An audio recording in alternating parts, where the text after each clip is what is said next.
Hello, listeners. Welcome back to yet another special edition of Young Achievers. Today's special guest with me is Kamya Karthikeyan. She's the youngest female worldwide to climb the seven summits. She's the mountaineer. She's an avid snow skier.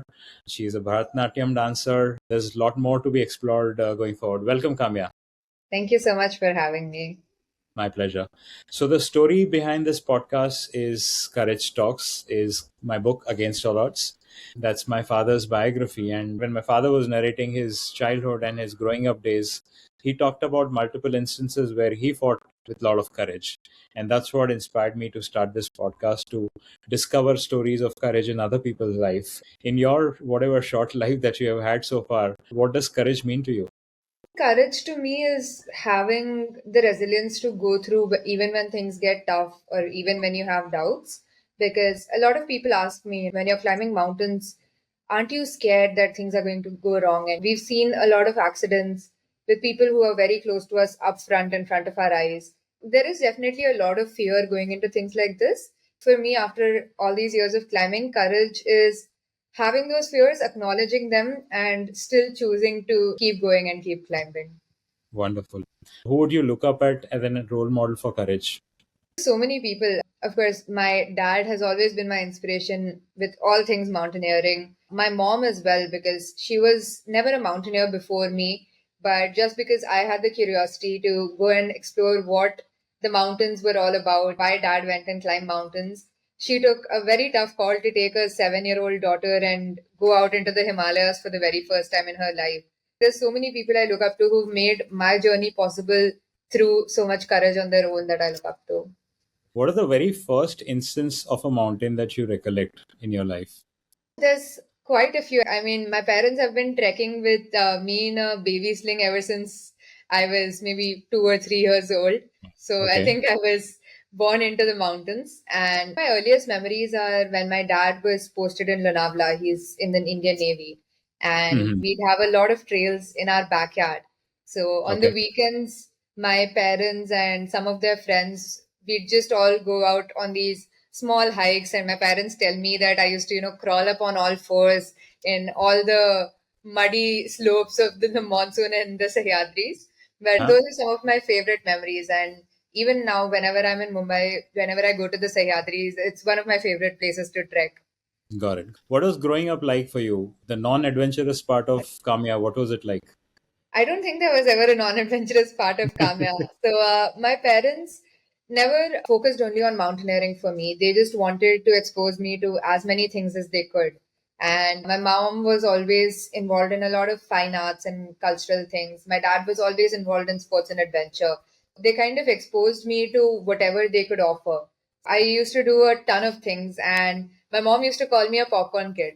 I was someone who was always very hyper, always wanted to do something or the other. So she'd give me one thing to do, I'd finish that and immediately come back and ask, okay, what do I do now? I was just exploring a bunch of things. Before I stuck to mountaineering, I was doing swimming, I did chess, I did skating, all of these things. I have been learning Bharatanatyam, I've learned piano, guitar, a lot of side questing to speak in my generation's language. Just exploring a lot of things. I was always a very curious person. That kind of led me to thinking about wanting to explore a lot of different things and finally land up with something that I wanted to do long term. Very interesting. You mentioned about your father being an inspiration and being in Navy. I'm sure, like all Navy people, he would have a lot of stories to talk about. Any particular stories of your father that remain with you? Any I example think that you too give? many, and this is true for all mountaineers. Every time we get together, we'll talk about the same old stories and laugh for the same amount of time. He did quite a lot of expeditions in the Indian Himalayas. He's climbed some of the highest peaks in the country. He's climbed Mount Kamet, which is the highest climbable peak in India. And he would have so many interesting stories to tell. I remember one of the most nerve wracking stories I've heard is when they were on Kamet and they reached the summit camp with only 100-meter rope left and 11 people to get to the summit. The way they climbed to the summit was that one Sherpa would go and lay the rope, and then all the climbers in one line, one after the other, would climb up and anchor themselves to each other and sit in a line. And then the last Sherpa would collect the rope and come, and then they do the whole thing again, which Oh, was an extremely tiring and slow way to do a summit. especially when you're climbing a peak that's 7,700 meters. Those are the incredible stories I grew up with, and that's what started the curiosity for the mountains in me initially. Any of these stories really had any installation of fear in any way at any point of time? There definitely were. I mean, my dad was on this expedition on a peak called Mount Nun, which is in Uttarakhand, and it's a 7,000-meter peak, very technical. They had gotten to the summit camp, and more than the fear, one thing I really remember about the story is when they got to summit camp, my dad's climbing friend apparently looked up at the summit like this and said, "Arey, itna hi baki hai." And for the next 3 days, they were stuck at the summit camp in bad weather. They had also like removed their ropes coming up so that they could lay the ropes for the summit. And so they couldn't go up, they couldn't go down till the weather cleared, and they were stuck 3 people in that tent for 3 days. He talks about how they had some of the most real conversations of their lives. And this one day, they finally found a small opening in between and they decided to head back down. But the moment they came out, the weather packed up again. My dad talked about how he immediately just took off his crampons and went into the tent, went into a corner. They were all running out of food. So he just grabbed a packet of muesli and started eating so much of it. Till 5 minutes later, when he realized, oh, the guys that I'm sitting with in this tent are my best friends. Why am I eating all of our shared food together? That story taught me a lot of things that I still remember. You never underestimate the mountain. You are always very humble. You pray to the mountain to allow you to summit. Some of the realest connections you form have always been in the mountains for me Hmm. because you meet these people that you probably don't know very well, but then you spend those 5, 6, 10 days together and suddenly you're family because you're Hmm. trusting each other with your life very literally. Nothing forms bonds like the mountains do. Yeah, this element of respecting the mountains and thanking them to allow you to get there is something that stayed with me from my own EBC trek. And humility or kindness has a subtle advantage that while obviously it can't rule out climatic challenges, but when they occur, probably mentally you will be in a safer space or in a stronger zone of fortitude to be able to fight it because you would know that you're done everything possible, including Absolutely. the act of kindness, to be able to withstand it at that particular point of time. Yeah. And then, of course, the decision to either to go forward or to hold back or to go down, ultimately, whenever it is taken, would be something which you didn't have a control on anyway. It would be more semi conscious or psychological, which you would probably call it, would be a more appropriate way to decide because you can never ever be sure. Absolutely. And that's one of the most important skills that we have to develop as mountaineers because anyone can train physically and get the right logistics and go climb. The most important thing you need to know is that very thin line between pushing your body and understanding your limits and backing down. Something that we all learn with time is the fact that the mountain is always going to be there and you need Yeah. to be in a state to come back. Sure. They're very difficult calls to make when you're very close to a summit or you've put in so much effort to turn back and come down. But that's one of the most important things you have to learn as a climber. True. They say, right, there is a very fine dividing line between insanity and bravery. Correct. Yeah. Absolutely. Couldn't agree more. The same act could go either ways depending on at what point of time you took that decision. You might be praised for being brave and you might be criticized for being insane. Yeah. So, what came first? You've done a lot of skiing and mountaineering as well. So, did skiing happen first and then you got onto the real act of mountaineering, especially the whites, or it was the other way around? So mountaineering and skiing both are something that happened very gradually and almost parallelly. I started going on treks in the Himalayas when I was about 7 years old. With the first trek, I just got addicted to it. I wanted to go back every year. So every summer Hmm. break, we'd go out on a trek, and slowly the treks got higher and more difficult and slightly longer. At the same time, skiing is something I started out very recreationally. I was never very competitive. I didn't enjoy the downhill too much. It was actually through mountaineering that I found the sport that I'm currently in, which is called ski mountaineering. So I was training for an expedition called Denali, which is the highest peak in North America. There you have to lug a 50 kg sled along with a 20 kg backpack through the glacier for a huge part of the expedition.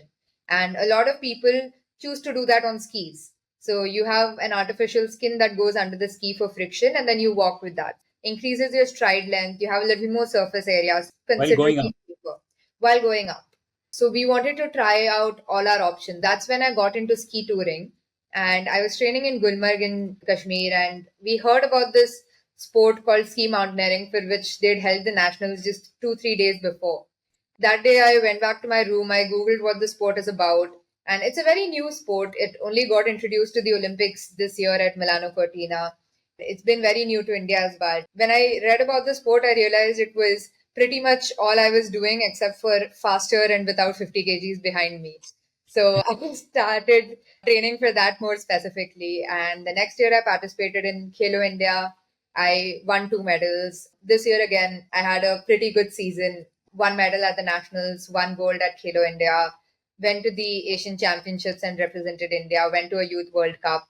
It's still a young sport. It's very new to me as well. I'm very Mhm. new to competitive sport, but yeah, definitely something I look forward to continuing. Yeah. And you mentioned you started mountaineering at 7. I'm going to play around and show off my knowledge of the greens and the browns and the whites. So, were you initially only restricting yourself to the greens, or did you jump to the whites straight away? No, so we took it very, very slow, even initially and later on with the seven summits as well. I started off with the greens. I did a couple of treks that were 3,000, 3,500 meters. And then the third trek I did was Rupkund during the winter in October of 2016, if I'm not wrong. That was my first winter trek, my first high altitude trek. It's about 16,400 feet. That was my ticket to go to the Everest base camp. That Okay. was the big jump to the whites. And Hmm. then I moved from trekking to mountaineering. So August 2017, I did Stoke Kangri in Leh, which was my first 6,000er. Okay. That's usually the transition point from trekking to mountaineering. After Stoke Kangri, we started out with the seven summits. Started again with the relatively easier ones. I did Kilimanjaro, and then I went to Russia, climbed Elbrus, and then we did Kosciuszko, which is just a 1 day hike to the summit and back, then to the big leagues. Then we went and did Aconcagua, which is almost 7,000 meters, the highest peak outside Asia. And then Right. Denali, which is to me the toughest of the seven. Then Mhm. Everest, and then finally Vinson, which has been the most white of them all. And was the target of being the youngest always on the mind when you started the 7 Summit goal? Not really. And I think that was something that was very important for me as well, because for me or for my family, it was never about making these records. We got into climbing because it was fun. The way that the seven summits came into conception is very funny. So we were climbing Stoke Kangri, and the summit push is 19 hours long. I was 3 days short of my 10th birthday, and I came back to camp about an hour and a half before my parents. When they walked in, I was sitting in a dining tent solving Sudoku and eating Maggie. And so my dad was very surprised because it's a huge amount of effort. He Yeah. came up and very casually asked me, Kamya, do you realize what you've climbed is higher than the highest peaks in 4 continents? And so I asked him, oh, can I do the others as well then? It was a very casual conversation that brought about this idea to do the seven summits. That's how we approached all of these climbs as well.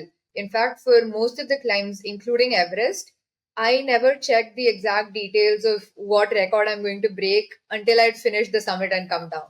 For me, the expedition, the preparation, the logistics, and then the climb were way more important than having the final record.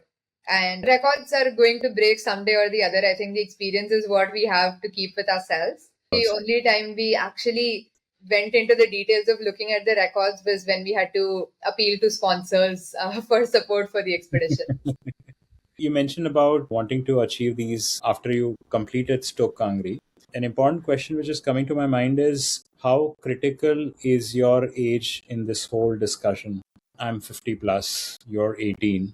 I would say the sweet spot for mountaineering would be 20 to 30, and that I say that for every endurance activity that I get into, right? Once you're 20, your body has reached that level of physical maturity. You got that physical strength. Not that you don't have it, don't get me wrong, but you're more sure of yourself in the 20s than in the For teens, sure. right?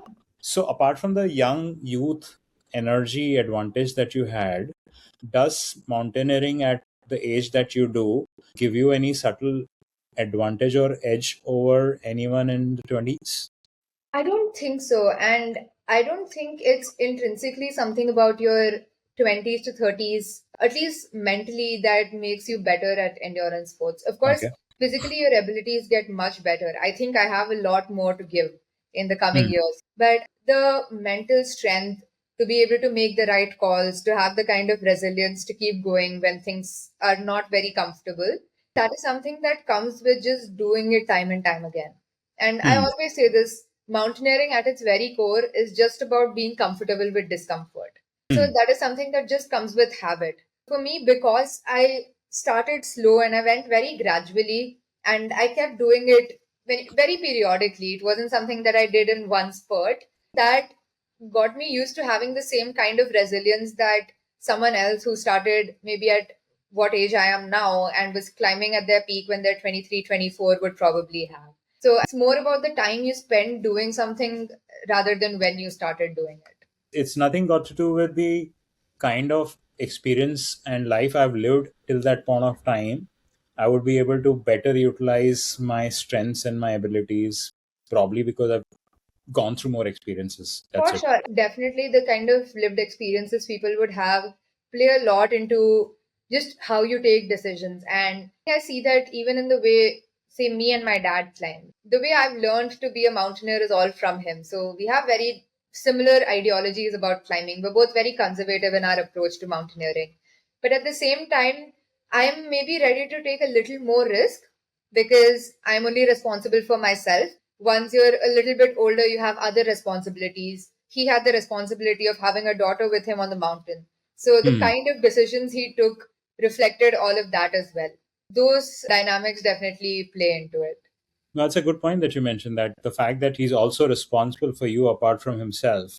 And as you grow, the society kind of starts adding more negative than positive reasons to you. Oh, I had this accident. Now I have this accident. Now I'm weaker than what I was earlier. Yeah. Where technically it might not be true. But my mind has onboarded myself with that. And think probably for you after first or two climbs, everyone would have dared not give you any negative inputs and just let you carry on with the energy that you did. Getting to the peak of a summit, one summit versus the other one, what are the differences in the thoughts that come to your mind?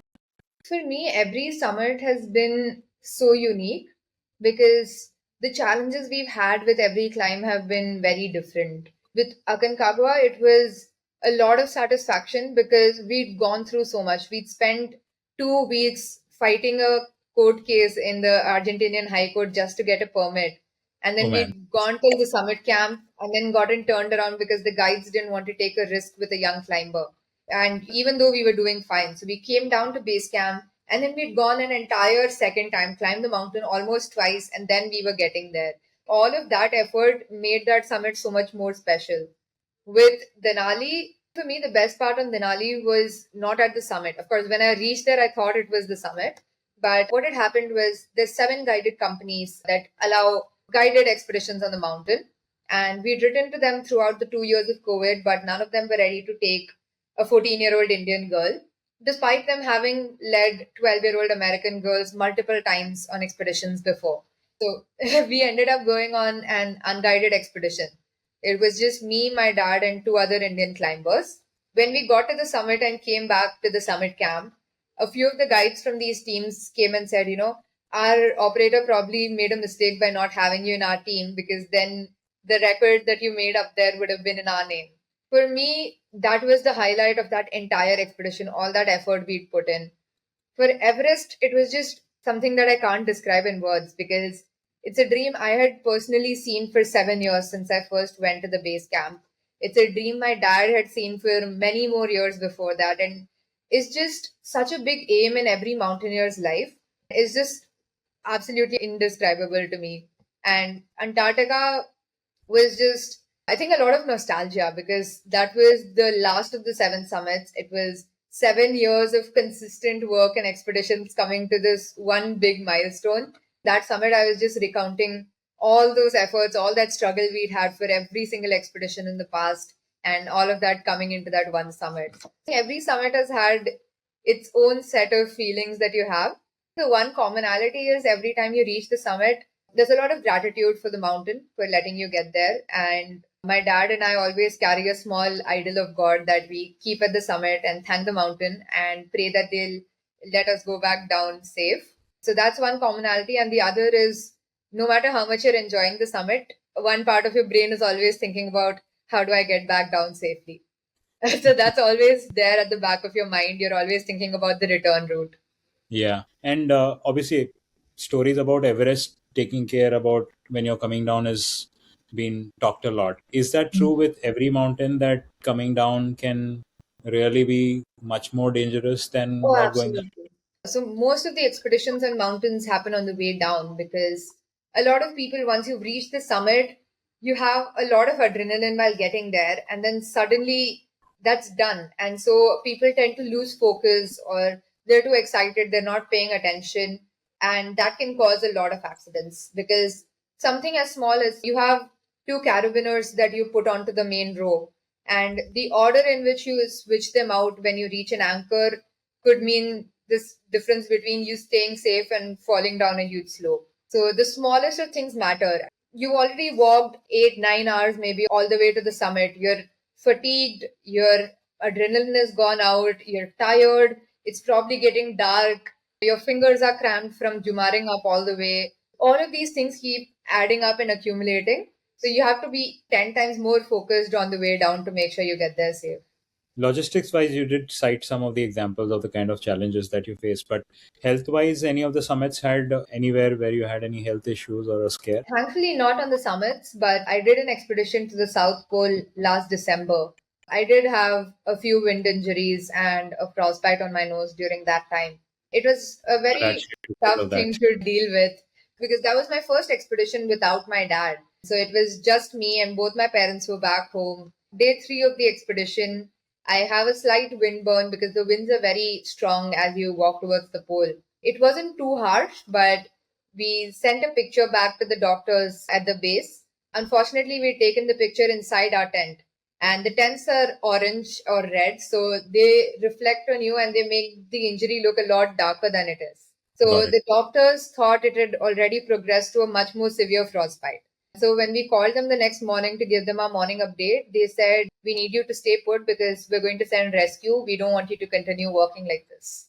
That was a very scary place to be in because on the South Pole expedition, if you're getting rescued, that means your entire team's expedition is over because Uh, the rescue only comes by road, supposedly. So there's a vehicle that starts from the South Pole and has to drive all the way to you, over 100 kilometers almost, and then, pick you up and go back. And the team doesn't have enough food to sustain all those extra days. right. So we spent 3 hours that day talking on the satellite phone to the doctors, explaining to them that it's just a wind burn. I still have sensation. I'm going to be all right. Just give me one day. All of this stuff. The guides were speaking. We had someone called Eric who has been into polar exploration for a very long time on our team. And he was speaking on the phone to the doctors and saying, I've examined it. It's not too bad. You can let her have another day. Finally, around noon, we convinced the doctors to give us one more day. So they said, we'll let you walk today. If it gets worse, we're going to get you rescued for sure. If it doesn't get worse, if it doesn't progress, then we'll think about letting you continue. So I was already in a very messed up state of mind. And Yeah. then we walked for 5 more hours after that, not knowing if I'll be able to continue the expedition at all. Those were the hardest 5 hours of the expedition. We got to the camp, and thankfully the injuries hadn't gotten worse. And then the doctors gave me the go ahead. But the last day of the expedition, there was a lot of wind, and we usually wore a buff up till our nose, and then we had a felt that was stitched onto our ski goggles. So everything on the face was covered. But my buff fell down for maybe a good 5 minutes, and in that, I sustained a really bad frostbite on my nose. I had injuries on my cheeks, which I think are still there. The scars are still healing. But it was the last day, so we did end up getting to the pole, and I recovered quite a bit. I didn't lose any skin at all, thankfully. We had some very good doctors here in Mumbai who were able to help. That's been the only injury touchwood that I've had. The skin on the nose is now going to be a little more sensitive to the cold every time I go back, but that's just something you deal with in the mountains. That's a nice memory to have. Absolutely. Nice battle scars to have with you. Yeah, that's true. So, where did books and studies go amidst all this? They came with me. So I was always someone who was interested in academics as well. And it was equally important to me. So I had to put in a little bit extra at all times to make sure I was balancing both boats and not letting one sink. I'd carry my laptop. I had my laptop at the Everest Base Camp and I was using my rest days to sit there and study for my SATs. So Wow. it's a little bit of all of that extra effort in between travel, reading on flights, reading in every 15-minute break you can find anywhere. But I also got lucky to have a very good support system, first at my school and then later at my university, in terms of the teachers I had, the professors I have now, who are willing to give me re exams, take extra classes, the kind of friends I have whom I can pester 100 times for notes when I miss class. For one, you need to be able to be ready to put in that extra effort. But at the same time, it's also important to have people around you who are ready to complement that effort and support you. Thankfully, I Hmm. had both and I was able to juggle everything together. I know you had a fantastic set of parents who were with you all the way right from the day one. Didn't any of your friends or your cousins ever want to be part of the entire journey of mountaineering? They definitely wanted to learn about trekking. After I did my very first trek when I was 7, a lot of my friends were curious about, oh, how was it? What are the mountains like? And things like that. So the second trek I went on the next year in May was a trek called Harkidun. And we ended up taking some of my friends, their parents, my cousins. My 4-year-old cousin sister was there with us. She came and did a trek with me again in 2018. When we have this addiction to the mountains, we end up getting people around us hooked to it as well in one Yeah, way or the other. true. But nobody stuck around long enough to be able to come with you. They've all found their own path, and I always say, no, mountaineering isn't necessarily for everyone. Everyone doesn't need to climb Everest, they just need to find their own Everest. So, my same sister is now into competitive swimming and she trains 7 days a week and she balances her studies with it.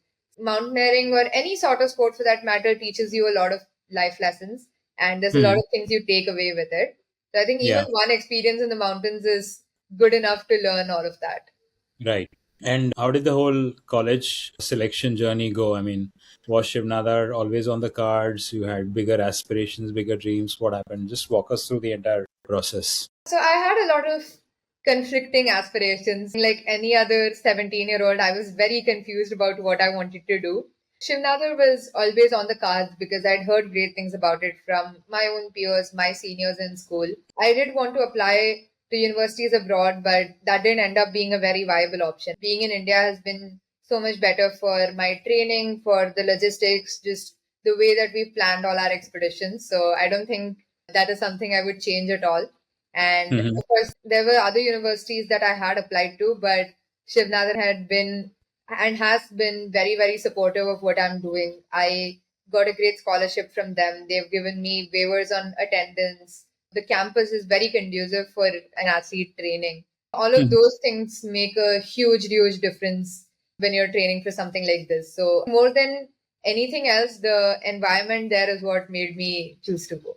Engineering was always on the card and com science was always on the card, or you had Oh, other. not really, Ashley. I had taken PCMB in 11th, so maths and biology. And for the Okay. longest time, I wanted to study high altitude medicine because the way I had perceived climbing was every expedition needs a doctor. So, Yeah. what better way than to climb mountains but to get paid to do it? Hmm. So, I had started studying biology, but I figured very soon that it probably wasn't exactly my cup of tea. And so I switched to computer science in class 12th and ended up completely falling in love with it. Midway through grade 12 is when I actually made up my mind on what I wanted to do. Okay. And has AI already infiltrated your plans or not yet?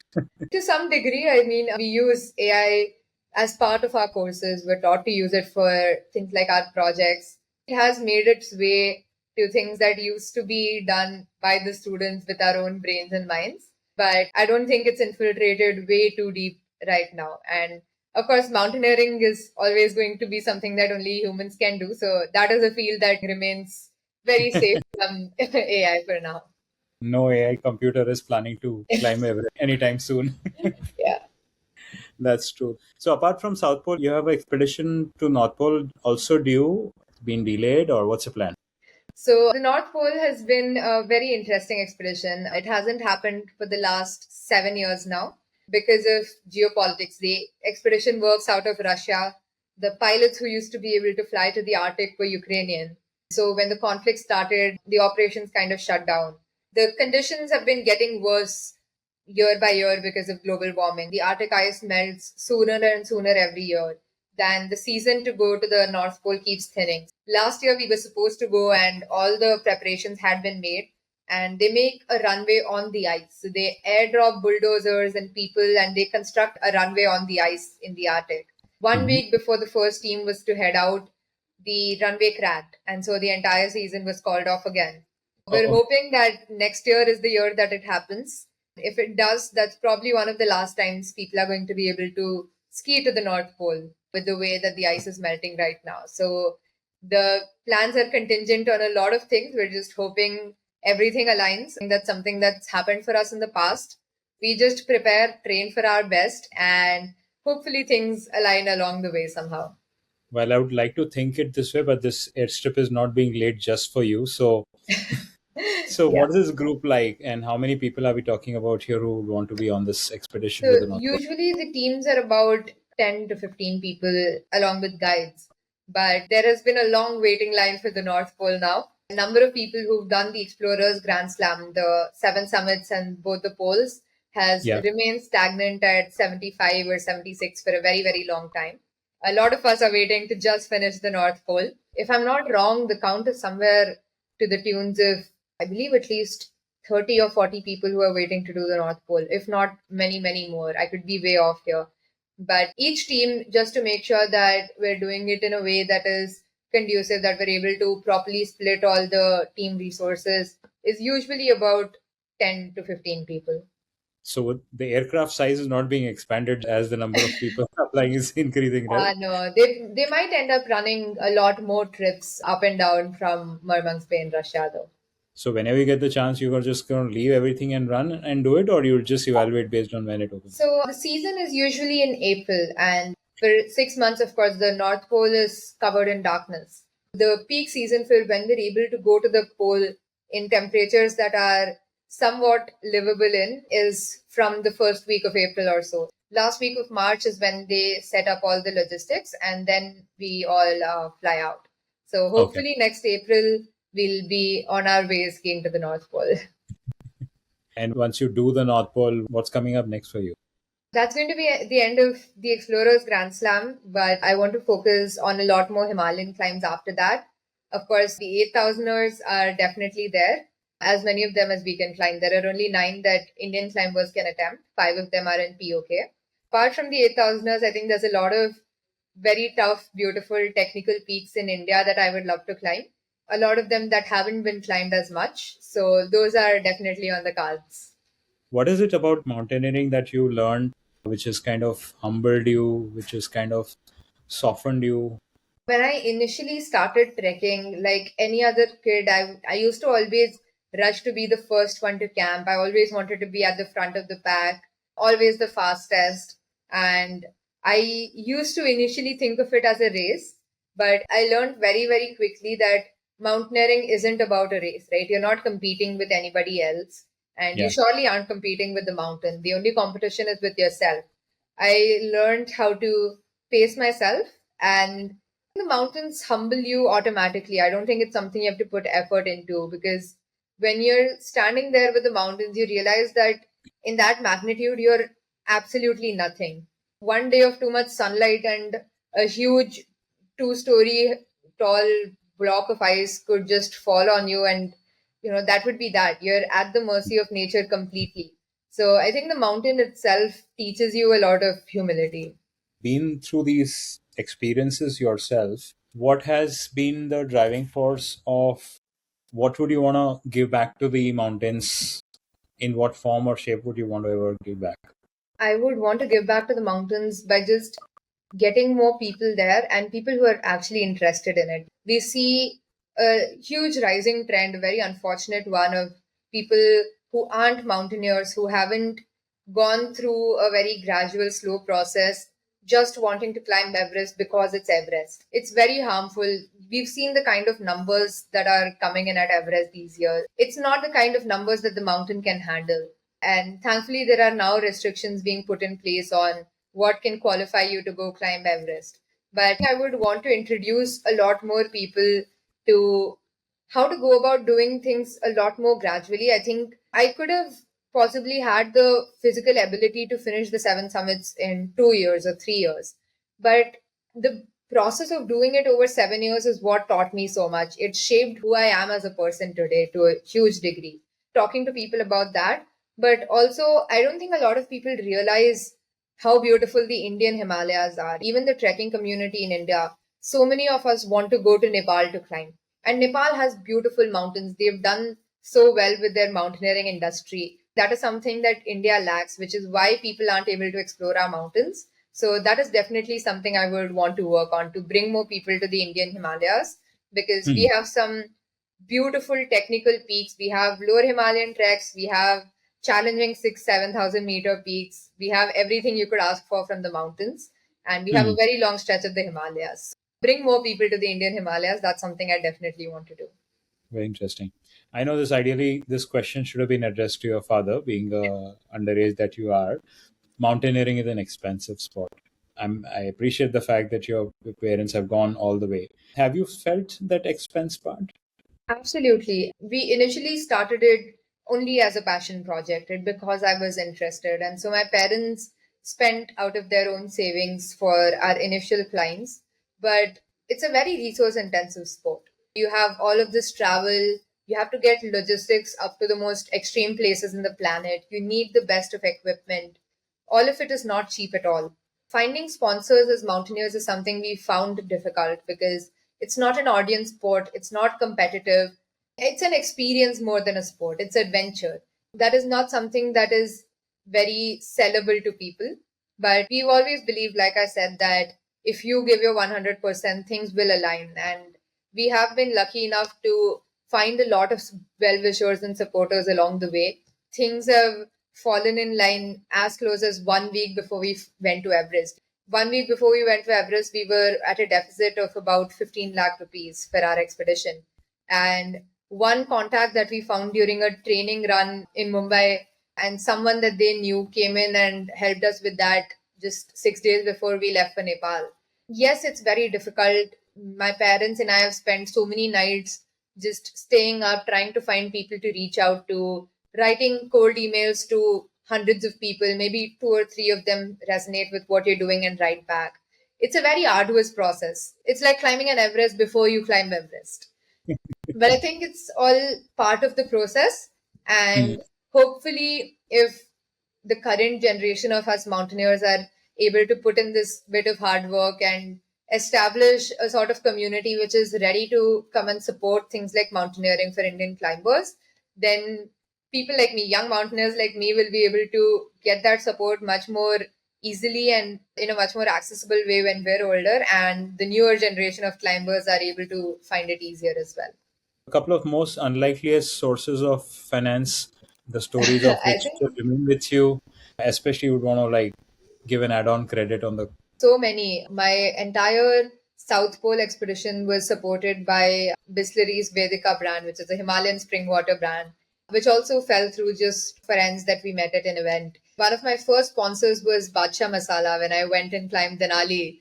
And I still have, I think, pictures with their ready to drink Did they insist chai on you packets. having those masalas during the expedition? Absolutely. So we had their ready to mix chai Oh yeah, of sachets course. on the expedition, and those were absolutely a lifesaver and a reminder of home, I think, more than anything. The company that supported us just a week before Everest was a copper wire winding company based out of Mumbai. So we've had the most unconventional, unassuming supporters, but people who really resonated with what I was trying to do. And sometimes you feel so gratitude that after doing everything you feel, oh, there's something more I could do. So would be like I'll wind a copper wire around me for rest of my life or something. Yeah, no, absolutely. And it's not a very conventional thing to invest into. So Yeah, definitely true. grateful to all of them. All of these brands, I've had an air compressor brand out of Coimbatore sponsor me for multiple expeditions. And, LG? yeah. Oh, yeah. And they've been very, Jairam very was good on my well-wishers. podcast earlier. I'm sure he would be happy to hear this. Uh-huh. Jairam, the founder, is the chairman. He was on the podcast earlier. Okay, that's so incredible. Yeah. And they've Yeah. been, apart from just the financial support, just so supportive. I remember even throughout Everest, they were always checking in regularly, seeing how we were doing, where the expedition was at. And we went and visited their school and their other facilities in Coimbatore after the expedition. And it was just such a wonderful experience. It's really nice that even though we get very few people to support us, the people that do are so genuinely interested in and invested in what you're trying to do. Yeah, that's interesting. Mentioning about the kind of support that expeditions like these require and the kind of gears and all, have then been gear level collaboration opportunities being talked about while you're doing multiple expeditions and you're using your same gear to a great extent? A lot of people might have these one-off instances and all, and pooling their entire set of resources or even creating a nice accessible portal for all information would also be So a great thing, I think right? it's something that's been happening unofficially. So the mountaineering community in India, we're all very close, we're very tight knit.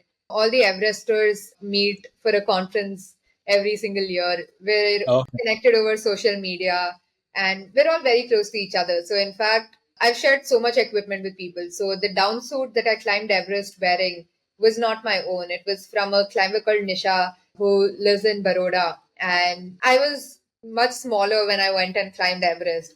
And at that point, we didn't have the funds to custom make a down suit of my size. okay. She was relatively of a similar size and she climbed Everest the previous year. So we went to Baroda and we spent the entire day of Holi with her, borrowed a bunch of equipment, her down suit, we borrowed a sleeping bag, gloves, and whatnot. We've taken a lot of people's things up to Everest and it's all kept us safe. It's definitely a big community effort. Yeah, just the way I attribute a lot of my friends to my endurance running, I'm sure Mhm. you'll be able to attribute to a large number of people that you made relationship with Absolutely. just because of all your expeditions. None of Yes. your classmates would ever be able to match in terms of depth, even if it is in terms of breadth. You might say, yeah, the number of people might be more or less here and there, but the kind of relationships that get established through Absolutely. these are quite awesome. What's your winding down process? Is doing a Bharatnatyam you're winding down? Is listening to Carnatic music you're winding down? What's it like? Absolutely. All of these have been winding down processes for me, and that's been a huge part of how I've been able to juggle all of it because I'm maybe studying for 5 hours a day, and then when I get bored, I go play guitar for a bit and then get back at it. Or if I feel really frustrated, I'll go out for a run for half an hour and then come back. So, because I've not been thinking of all these as activities that I have to give time to, but more as things that I enjoy and want to do in my free time, that's helped me find time for all of these things that I love doing.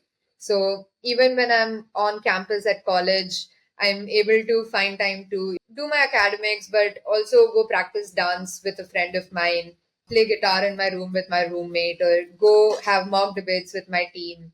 All of these things help winding down, and it's very important to me to have a lot of balance. I'm still that popcorn child that I used to be. I still need a little bit of multiple different things to keep doing and keep me busy. What does Kamya love eating? Oh, anything. I'm a huge foodie. I'll have absolutely anything. In fact, on expeditions, we end up missing a lot of home cooked food. So Cause there have been so many expeditions where we'll be walking back down after the expedition and we're on our way home. And I'll open my notes app on the phone, and me and my dad will start making a list of all of mom's cooking that we missed and everything we want to eat once we're back. So once we come back, there's a huge list, and then mom makes up a menu of how she can space out all the things that I want to eat. wow. And have you indulged in cooking yourself as well? A little bit. During COVID, I had a huge cooking phase, a huge baking phase. Every Sunday, my dad and I would ask my mom to step out and take the day for herself, and we would try to cook. And that ended up giving her a lot more stress because she didn't trust us with her kitchen. But throughout those 2 years, I ended up getting decently good at it. And of course, we do end up cooking on our expeditions, but most of that entails just boiling water and pouring it into ready to eat meals. So I don't know if that counts. Ready to eat are a life savior for thousands of Indians, if I would say Absolutely. millions, because we can't do without our taste of masala. Yeah, Regardless of whatever we're getting to eat, even if we're gobbling down, we still need that level of spiciness absolutely. to Yeah. come on to our palate for sure Yeah. as well. And when you look at the largeness of what you achieved, has it been really difficult to stay normal with your friends? Do they find it difficult what to talk to Kamya when she comes, or I don't think so. When I was in school, it made absolutely no difference at all because most of my friends have been seeing me since I started climbing. Others were people who were athletes themselves. I had a friend who is an international level swimmer. We tend to attract our own kind of people everywhere we go. With college, I remember for the initial 2 or 3 months, I didn't tell anybody I was a mountaineer. So the first time they heard of it was when I was planning on going to the South Pole, and I would start walking around our college grounds with two truck tires behind me on a harness every single evening. And it definitely hit them with a bit of surprise, but they still see me as the normal peer that they have instead of this person to look up to or something like that. With them, I'm still a normal student who goes about doing their own daily things. We make fun of each other, we discuss things, and we have fun together, and all of the normal things that you'd expect. you mentioned about running? Are you into running marathons as well? I'm sorry if I missed that in your profile. I haven't run a marathon yet.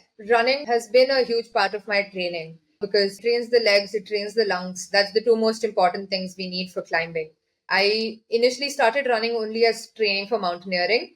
I've yet to run a half or full marathon officially. I've done one 30-kilometer run at a trail run and one 25-kilometer trail run, but that's the extent of it. So I'm hoping to do my first half marathon sometime this year. Wonderful. And is an Ironman also on the cards? I did hear that you have swam as well. So Maybe sometime in the future. For now, I have a lot of focus on mountaineering and running and ski. I have my plates full, but I can definitely see myself setting my eyes on that sometime. popcorn is not going to stop popping anytime soon. Absolutely. That makes sense. What are you confident about doing in the 70s and 80s even now? Being part of adventure in some way or the other. I'm not sure if I'll be physically able to climb at that point, but I see myself climbing for as long as my body will let me. And even when it doesn't, trying to do lower Himalayan treks or push it to whatever extent I can. I do see myself staying in touch with the mountaineering industry on some way or the other. And I'm too young to realize now exactly how I want to do that. But I see mountaineering as something that's going to remain a constant in my life forever. Anything weird or anything stand out which people have asked you about and you were like, what was that? Multiple things. First thing that comes to mind is when we were training for Denali and for the South Pole and Antarctica, we used to go to Gulmarg every winter and we'd carry around a sled. But because we couldn't find a sled, we were using an old army stretcher and we'd put our duffel bags on top and cover it up. And we've had people in the town and tourists unironically ask us if we're lugging around a dead body. So Oh, that was a very interesting experience, and we've gotten it multiple times over the years. So that's something that stuck with me. But I remember in the earlier times something very similar when I just started out, when I was going on treks, and we were in Vishakhapatnam, and there was a hill called Dolphin Hill, which was 7 kilometers of uphill climb, and there were houses at the top. There was a residential complex there. As my mom and I would climb up, a lot of the officers who were going back home from office would stop and ask, "Ma'am, do you need a lift? Did your car break down somewhere down below?" And then we'd have to explain, "No, we're just doing this by our own choosing. We're just training for this." It became something that we used to say at least twice or thrice every day while we were out there walking. I have to admit the fact that being a woman, whether you actually found it more difficult or not, that's secondary. It's thrown out of the window. Mhm. But from a perception perspective, when you see thousands or maybe millions of girls and women not doing anything close to what you're doing, do you feel sorry about the fact that they don't have the kind of brought up that you did? Do you feel that they are really not trying hard to break the shackles that the society has put around them? Or do you think it's all a matter of time and there's a big revolution happening and more people will change as they are changing? I think it's all of those things together. I do feel upset that so many girls don't get the kind of opportunity or the kind of family support that I got. And I remember when we were in Argentina and fighting for our permit, one of the days the judge sent us to get a report from a sports medicine specialist. And we went to the sports medicine specialist who was the physio of the Argentinian women's hockey team, which is a very good team. We were speaking to him about how we've been struggling for the permit. He told us that he comes to India every year. He's the chief physio for the junior Indian women's hockey team. He said, I see the kind of struggle those coaches go through, having to go to these girls' homes and convince their parents to let their kids play in the national team to represent the country. I can see what kind of a change something like this would bring back home. Of course, I felt great that he thought I could bring about a change in the lives of somebody. But at the same time, it's very unfortunate that we as a society think women are not capable or something, or certain things are not meant for them. I don't think I've gotten much negativity to my face or in person or from the community around me. I've definitely gotten comments on social media posts about how it's not a very feminine sport. Why Yeah. would you want to put your body through that? It's very funny to me because all the women I've seen in the mountaineering industry are some of the strongest people I know. All Yeah. the young mountaineers I know, most of them are women. I know two other women my age who've climbed Everest. Three now, one more this year from India. And it's Yeah. incredible what they're doing. And all of us are on par with the men that we're climbing alongside. The mountain doesn't care if you're 18 or 20 or 50. It doesn't care if you're a male or a female. It only cares about the effort you've put in, the amount that you've trained. Even if you consider that biologically, maybe physically, we might not be as strong, that just means that we come from a lower base, but we've trained so much more to be able to get to that same base, to be able to perform at that same level. The amount of Yeah. effort that all of these people put in is so much. And so I Yeah. think it's very unfortunate that we disregard or sideline those efforts and say it's not meant for us. Because at least with mountaineering, the mountain doesn't care who's climbing it. I Of don't think course. we have Yeah. any right to Mountaineers don't differentiate between men who's and climbing. Absolutely. And the it's women are light, also a bit very hard. lighter, so it's easier on the mountain. But Yeah, absolutely. No, but it's also very heartwarming. I see so many women who are mountaineering. Most of the mountaineers I follow on social media are all women these days. And they're just so incredible and they inspire me in so many ways. And they're inspiring so many young girls all over the world. It's really incredible to see. And I'm sure there's a revolution, like you said, coming. And we're going to see a lot more of us, not just in mountaineering, but in all fields. yeah, more than anything else, the physical discipline of prioritizing health and just strengthening your body. Even as a runner, I keep advocating the fact that strength training is far more important for me for rest of my life than what running itself is, because strength training ensures a more complete growth of the body, and fitness of the body remains a priority. The very fact that if women start appreciating the importance of physical strength, and they don't even need to go to the gym. Even being regular at something like yoga, which just doesn't require anything more than a mat, Yeah. can actually make a huge lot of difference to the way they would treat their body and give it that amount of importance and respect. Half the battle is won. The way we end up abusing our body, the kind of lifestyle we live, and the kind of food we eat. If you just change that, nobody needs to climb Mount Everest to really have the strength that you do. But getting halfway there itself is a big deal. So, Absolutely. The change also starts with how we tell women what they can do right from a young age. Because I've seen this myself, I've heard from other people how when you're in school, every sports teacher will probably tell the boys, okay, you go play football, do this, do that. I've seen a lot of sports teachers tell girls to go play dodgeball, go play kho, or okay, if you don't want to play, you can go sit and talk or walk around. As a society, a lot of people tend to inculcate this idea in girls that training or any sort of sport or physical activity doesn't need to be a priority for them. And I yeah. think that is something that needs to change because when you're told from a young age that this is something that is important to you, that's it's something you should focus on, that Hmm. changes what you believe you can do as well. Yeah, that's true. No, and I think we tend to assume that life will always be nice enough to us to allow us the luxury to take a step back when we are not feeling well.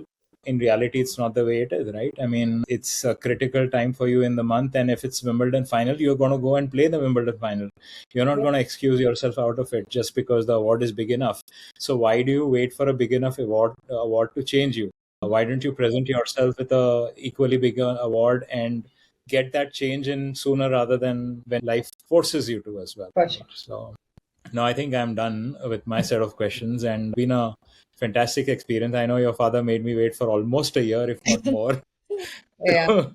And of course, you didn't do it intentionally. You had a terribly tough last 12 months, but Yeah. fantastic work that you're doing. Not just making your parents proud, you're making the country proud, and you're making the entire women community globally proud. I don't think Thank there you. is any reason anybody anywhere needs to look at you differently just because you're Indian, because you're doing a world of good for a lot of women of all ages and all genders and all spaces, and continue doing the good work.